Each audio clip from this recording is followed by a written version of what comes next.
자,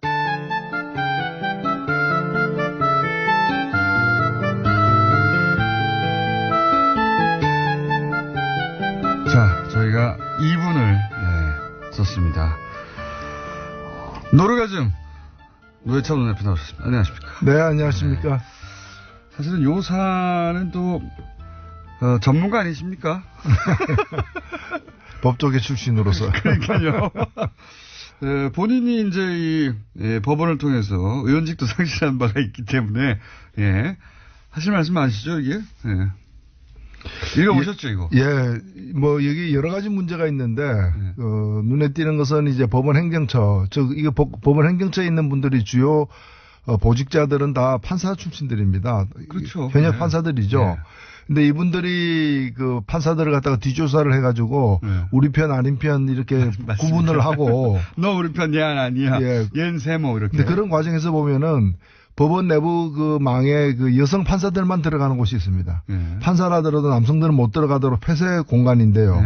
이런데 그 아이디하고 비밀번호를 알아내가지고 들어가서 거기까지 다 훑어보는 거예요. 이메일도 훑어보고 못 들어가겠지 하는 곳에 다 들어가가지고 다 누군지 알아내요. 그렇습니다. 다 알아내고 그리고 행정처라는 곳이 이제 기본적으로 법원 행정을 다 총괄하는 곳이다 보니까 사실은 시스템을 장악할 수가 있으니까요. 서버를 열어보면 다 알 수 있는 거 아닙니까? 그렇게 한 것 같습니다. 보니까. 이미 그 자료로도 나와 있습니다만 사법행정위원회라는 주요 이제 법적 기구가 있는데 여기에 이제 들어갈 판사들 후보군들을 갖다가 이제 분류를 해놨어요. 저는 이것도 일종의 리스트라고 보는데. 당연히 리스트죠, 사실. 여기 보면은, 보수 판사, 보수 성향 판사, 그러니까 자기 편이라는 거예요. 그 다음에 좀 온건, 중도라는 거고, 그 다음에 강경. 근데 더 재밌는 건 이게 컬러가 어떻게 된 줄 아세요? 보수는 빨간색이에요. 어떻게 보수가 빨간색입니까? 새누리가 빨간색이지. 그러니까요. 보수 빨간색이고, 그리고 강경이 무슨 색인 줄 아세요? 블랙입니다. 까만색이에요. 블랙리스트죠. 블랙 조심해야 돼요. 무슨 요새 블랙 뭐 많던데. 블랙하우스 있습니다. 그래서 그러니까 이런 식으로 구분을. 내일 블랙하우스 하는 날입니다.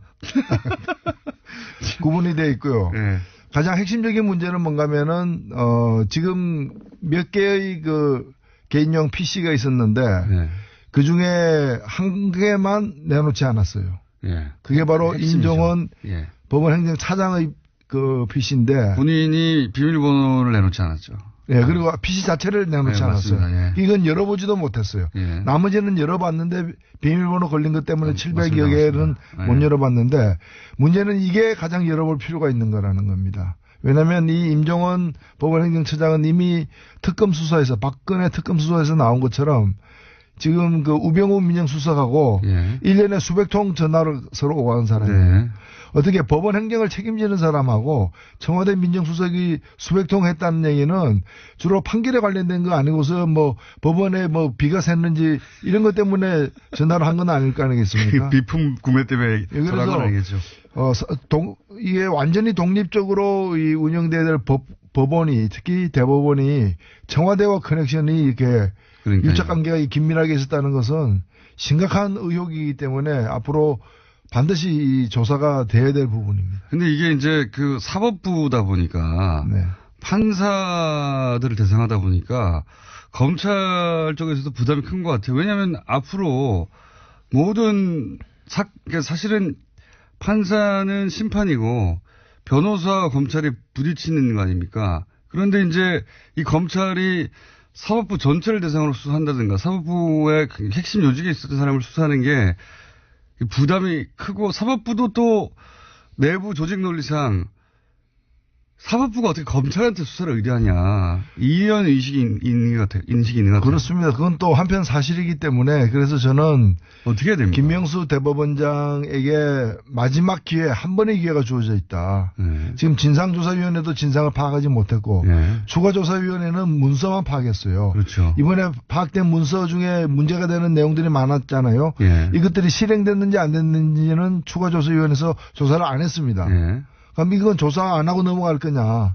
그러니까 그럴 수는 없지 않습니까? 이런 게 밝혀졌는데. 그렇다면 여기까지 조사를 해야 되고 아직 조사하지 않은 어떤 임종원 개인용 PC라거나 이런 까지 다 더 조사를 갖다가 해야 되는 마지막 조사 기회가 한 번 남아있고 이 기회마저도 살리지 못한다면 지금 대법원장이 고심 중에 있는 걸로 알고 있는데 네. 이 기회마저 살리지 못한다면은 외부 강제 수사는 불가피하다. 네. 그렇지 않다면 우리가 과거에 안개부에서 쪽지 나오는 대로 판결하고 청와대에서 전화 오는 대로 판결했던 그런 치욕스러운 그 과거로 돌아가는 걸 용인하는 꼴이 아니기 때문에 용인하는 꼴에 다름없기 때문입니다. 그러니까 이게 이렇게 이 정도 나왔는데 넘어갈 수가 없어요, 사실. 국민들이 네. 다 봤는데 어떡합니까? 그리고 너무 저는 유치했어요, 사실은. 이게 경악스럽기도 했지만 동시에 유치하기도 했습니다. 이게 뭐 한반에서 쟤 누구 편이야? 물어보고 쟤 누구 편이야? 물어보고 옆반의 그 담임한테 얘기해 뭐 이런 수준을 전혀 벗어나지 않아요, 전혀. 그 문장 되게 웃깁니다. 무슨 누구누구 판사 같은 경우에 이제 분석을 하면서 이 사람은 낄 때 안 낄 때 판단이 밝아. 뭐 이런. 그다음에 아까 빨간색, 까만색, 뭐 지금 초록 푸른색으로 이렇게 구분한 리스트 있죠. 그게 네. 사법행정위원회 네. 구성할 때 뭐라고 나와 있냐면은 너무 우리 편으로만 하면은 국제임금법 밖에서 이제 꼬투리 잡힐 우려가 있기 때문에 조심해야 된다. 적당히 섞어라 뭐 이런 거. 나름대로 머리 좀 써보자. 그 좋은 머리를 그런 데 쓰고 있었죠. 아, 문장들도 너무 웃겨요. 예. 속칭 낄 때 안 낄 때. 판사들 스스로 내부 판사들에 대해서 이렇게 굉장히 길게 분석해놔서 이 사람은 이렇고 이 사람은 저렇고 그러면서 뭐 자신한테 불이익이 오지 않는 이슈에 대해서는 강한 어조로 비판하는데 반대의 경우는 침묵한다. 예, 뭐. 이런 평가를 받으면 치욕적이죠. 굉장히 자세히 써 있어요. 개별 판사에 대해서 이 사찰이지 뭡니까? 이런 내용으로 가득 찬 문건입니다. 근데 이게 일부에 불과하다는 거. 어떤 내용이 있길래 나머지는 아예 내놓지 않았을까 궁금하죠. 이거 이상의 내용이 있다는 거죠. 네. 예. 그거 나오면 파괴력이 엄청날 거라고 봅니다. 근데 외부에서 강제로 한다는 건 그러면 외부에서 고소고발이 있어야 된다. 그렇게 되나요? 그렇게 돼야 되나요? 이런 상황으로 계속하면은 아마도 무슨 시민단체나 이런 데서 뭐 고소고발이 있지 않겠습니까? 가만히 있을 수 없죠, 사실. 예. 예. 특히나 원세훈 재판과 네. 관련해서는 이게 지금 2심에서 유죄가 난 거고 다들 이제 상식적인 판결이 나왔다고 생각했는데 5개월 만에 대법원에서 엎어져서 맞습니다. 다들 놀랬지 않습니까? 네. 근데 지금 그 판결 대법원에서 전원 합의로다가 무죄 판결 낸 게 잘 됐다고 얘기하지만 그 뒤에 어떻게 됐습니까? 파기환송됐는데 네. 항소심에서 다시 대법원 말 안 듣고 네. 웬만하면 대법원에서 파기환송하면 대법원 말 듣게 돼 있죠. 네. 근데 두 번째 항소심 재판부에서 이건 말도 아니다 해가지고 다시 유죄로 해가 올렸지 않습니까? 네. 그러니까 최종 유죄로 되지 않았습니까? 그러니까요. 그 얘기는 대법원 13대 0으로 그 무죄라고 판결 내렸던 그 13명이 진짜 엉터리 판결했다는 게 자기들 내부 판결에 의해서도 입증이 된 거 아니에요. 게다가 문건이 안 나왔으면 모르겠는데 문건에 우병우 민정수석의 요청이 있었잖아요. 그러니까. 어떻게 의심 안 합니까 이거를. 요청이 있고 요청한 대로 저번 합의체로 판결을 냈는데 그 판결 자체도 굉장히 논란이 판결이었거든요. 13대 0도. 말도 안 되는 거라고 했었는데 그게 이래서 이랬구나 생각할 수밖에 없죠. 그렇죠. 예. 그래서 그런 원세훈 재판만이 아닐 거라고 사실 보는 것이고요. 맞습니다. 그런 중요한 재판마다 청와대의 의견이 법원에 의해서 수용되는 그런 과정을 우리가 밝혀내야 됩니다. 그리고 또 이제 이 내용 중에 보면 이런 게 있습니다. 청와대가 오해하지 않도록. 그러니까 그 원세훈 2심에서 유죄가 났지 않습니까?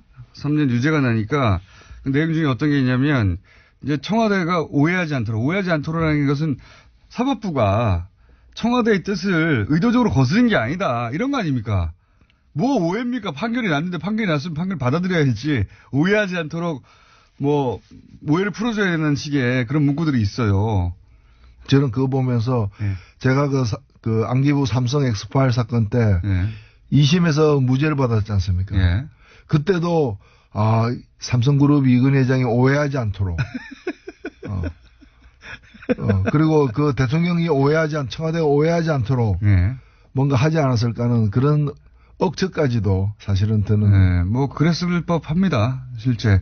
그러니까 이 정권이 싫어하는 판결이 나면 전권이 관심 있는 재판인데 싫어할 판결이 나면 사법부가 나서서 그거는 사법부의 뜻이 아니고 개인 판사가 그렇다는 얘기는 다른 사건들은 처음부터 오해하지 않도록 잘 만들어줬다는 거 아닙니까, 결론을. 그렇죠. 그렇게 생각할 수밖에 없죠. 그리고 우리나라 3심제니까 뭐 정정하겠습니다. 그러니까요. 각하. 그래서 정정한 거 아닙니까, 이게. 이제 일종의 음모론처럼 그렇게 돌아가는 거 아니야? 이렇게 얘기했던 거에 증거가 일부 나온 거죠, 사실. 그렇죠. 의심하지 않을 수 없는 겁니다. 여기다 불필요한 오해가 있다거나 뭐 이러면서 이제 불필요한 오해 논란이 있지 않도록 하면서 이 대법관들이 나서서 그렇지 않다고 얘기했는데 이걸로는 해결이 안 될 것 같아요. 그 대법관 중에서 적지 않은 수가 당시에 없었던 분들이에요. 이게 절반은 없었던 분이죠. 2015년 7월에 예. 2015년 7월에 대법원에서 13대 0으로 예. 무죄를 내렸기 때문에 지금 계신 분들 중에 적지 않은 수가 거의 절반에 가까운 분이 그 당시에는 없었던 분들인데 왜 어제 나타나가지고 전원이 그렇게 절반만 나와야죠 그러면. 네. 전원이 이렇게 얘기했다는 것도 좀 많이 안 된다고 생각이 들고. 요 사건은 이제 쉽게 가라앉지 않을 것 같습니다. 제가 보기에는 머지않아 이 조사 보고서 별지가 인터넷상에서 공개되어 버리지 않을까. 그래서 만인이 보지 않을까 싶어요. 보시면 충격과 함께 웃음이 나오실 겁니다. 네. 근데 이게 일부에 불과하다. 안 나온 게 700건이 넘는다. 예. 아예 내놓지 않아서 몇 건 있는지도 모르는 PC는 남아있다, 여전히. 예. 그렇습니다. 현재 상황이. 자, 사법부 블랙리스트 사건은 그러하고요. 양승태 대법관은 어떻게 될까요? 전 대법관은? 예, 계속 본인이야 곤혹스러울 겁니다. 계속 이제 뒤로 빼겠죠.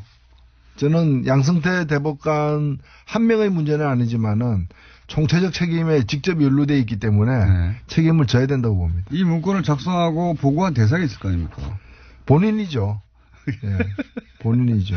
양승태 대법관이 정점에 있었으니까 보고를 받았겠죠. 보고도 하지 않을 걸 자기들끼리 열심히 써가지고 혼자. 그러니까요. 예. 한편으로는 보고하고 한편으로는 등산 가는 것도 국정원으로부터 사찰당하고 이제. 압박도 하고. 예. 자, 이 사건 굉장히 중요한 사건이라 저희가 앞으로 계속 다루겠습니다. 못지않게 큰 일들이 많이 있었어요. 예를 들어서 나경원 의원이 IOC 항의 서한을 보냈다든가, 여기 대해서 이제 화가 난 국민들도 있고, 그리고 북한 평창 올림픽이 평양 올림픽이다라고 보수 신문과 야당에서는 계속 공격하고 있고, 이거 어떻게 전체적으로 보십니까? 올림픽을 공격하는 보수. 특히 나경원 의원은 패럴림픽 우리나라 국제 패럴림픽의 집행위원이에요. 네. 그다음에 우리나라 이게 평창 동계올림픽에 또 조직위원이기도 하고요. 맞습니다. 물론 그 조직위원은 거의 29명, 30명 되는 이제 거대한 규모입니다만은 이런 분이 그것도 IOC에다가 그 편지를 썼다는 것 자체가 저는 상식적으로 납득이 안 가요. 아니 국무위원이 이 정부의 시책 중에 문제 있습니다 하고 유엔에다가 항의사항 보내는 거하고 똑같은 거 아니에요. 아니 그럼 본인이 그럼 조직위원이니까 그게 잘못됐다고 정말 믿는다면은 그 조직위원회 내에서 문제 제기를 해야 되는 것이고 안 되면은 자기가 조직위원을 사퇴해야죠.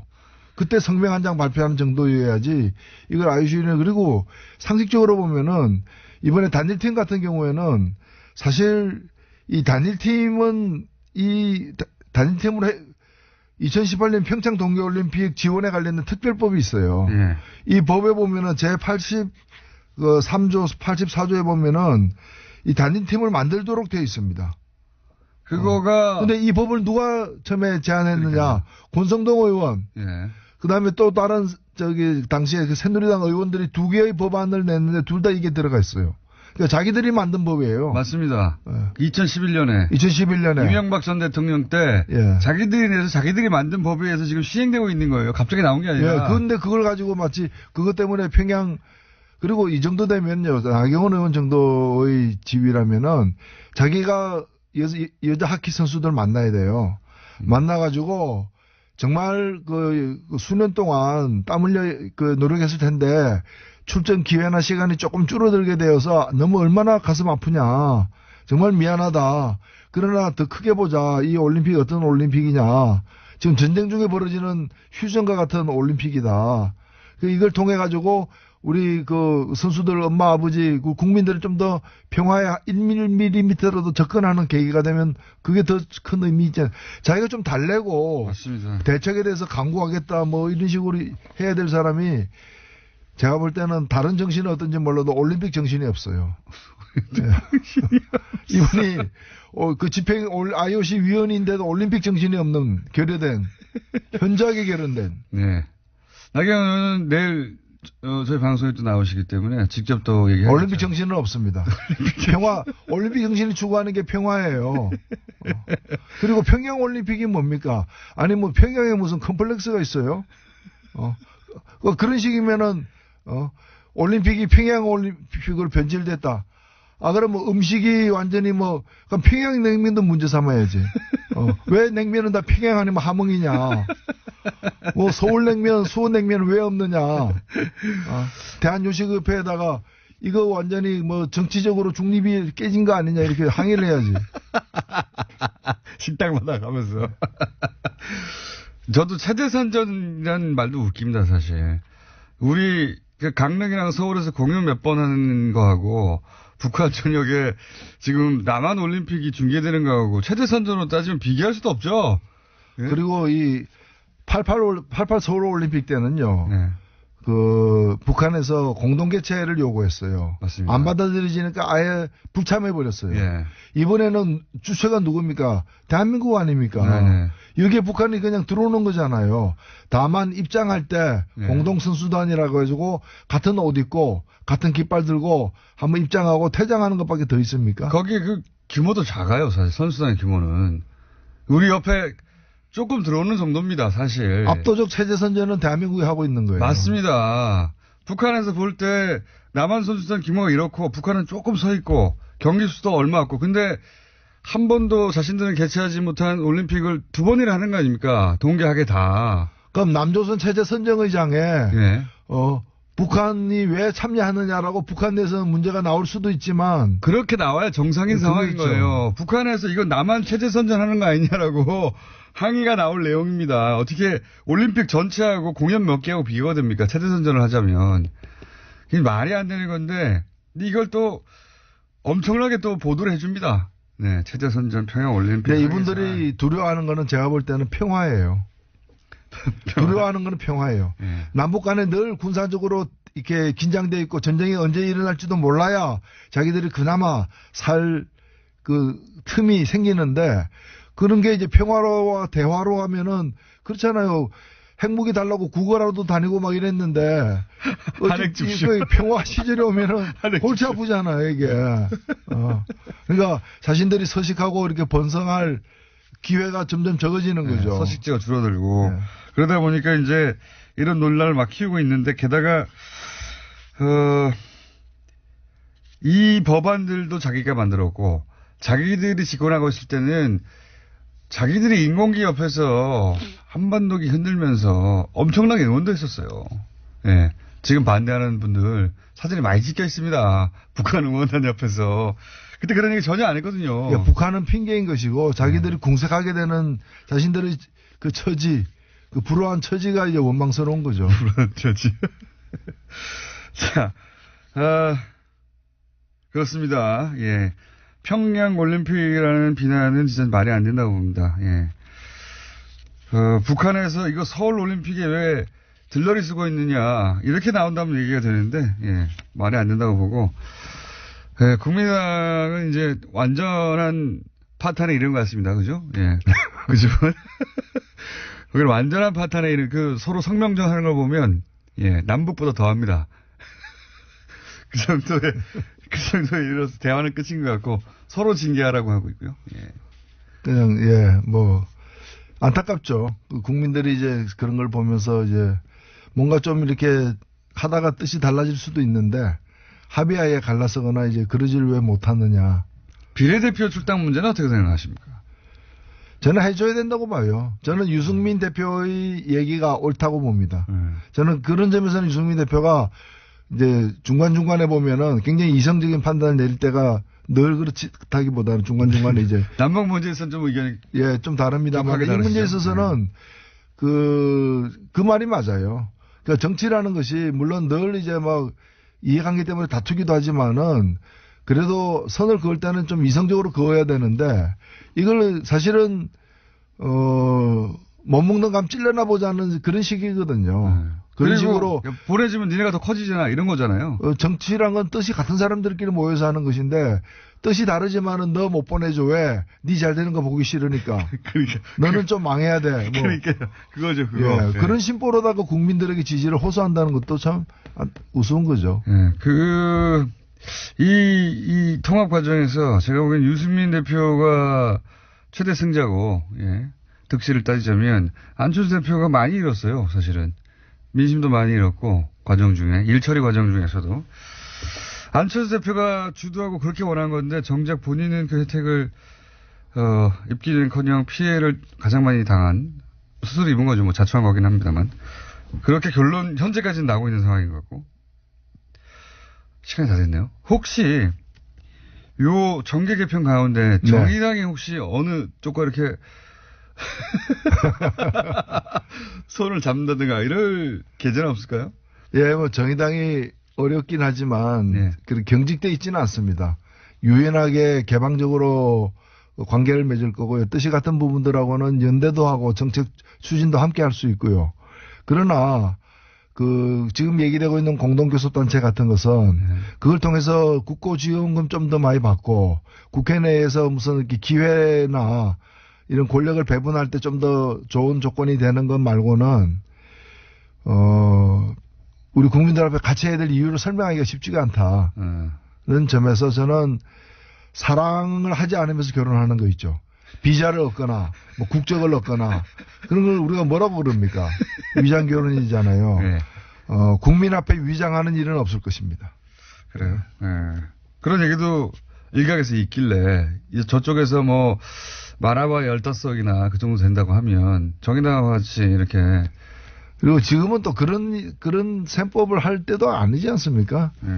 지금은 각자 자기 세력을 잘 이렇게 보존해서 국민들 앞에 당당하게 임해야 될 때라고 봅니다. 알겠습니다. 예. 이런 얘기가 정의당 내부에서도 있긴 있습니까, 혹시? 외부에서 이제 관찰자들이 그런 얘기를 하는데. 예, 정의당 내에서는 뭐, 어제도 저희가 회의를 했습니다만은, 네. 이런 문제 제기가 바깥에서도 나오는데 한번 토의해보자. 네. 이런 얘기하는 분들이 없어요. 전부 다 뭐 파리바게트가 어떻고, 최저임금이 어떻고, 민생 문제 이런 데만 관심이 있어서. 네. 예. 근데 이게 좀 저희들이 바쁩니다, 사실.